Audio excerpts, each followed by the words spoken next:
Добар ден и од мене, драги пријатели, и добро дојдовте во денешнава рубрика Прашања и одговори со Јосиф. За оние кои што можеби по прв пат се среќавате со мене, сите прашања кои што сакате да ми ги поставите, може тоа да го направите преку каналите на социјалните мрежи. Како коуч Јосиф може да ме најдете. Тоа ги од Сузана со долна црта, кој што прашува дали доколку немам достапни свежи овошје и зеленчуци, замрзнатите се добра замена. Сузана, искрено, замрзнатите овошје и зеленчуци дури во денешни услови многу почесто се и подобрата опција, од причина што која е логиката позади ова.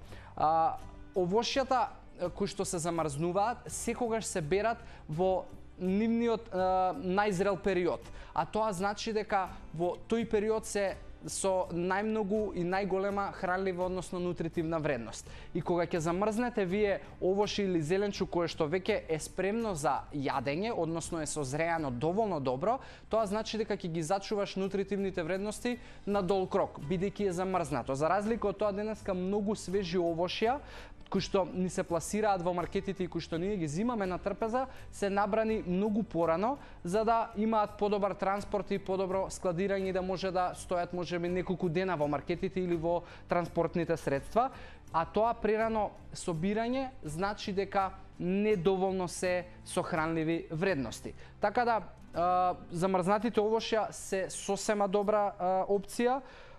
Сезонските овошја се исто така добра опција доколку се зрели набрани и само внимавај кога зборуваме за замрзнати овошје и зеленчуци да нема во нив додавано, можеби во зеленчуците некогаш се додава некакви сосови или сол, а во овошјата можеби да се додава шекер или некакви сирупи. Гледај да се сирови, да немаат никаков додаток и јас ти давам зелено светло, слободно користи ги во колку сакаш количини, се одлична не само замена, туку и ти кажав многу често и подобра опција од свежите овошје и зеленчуци.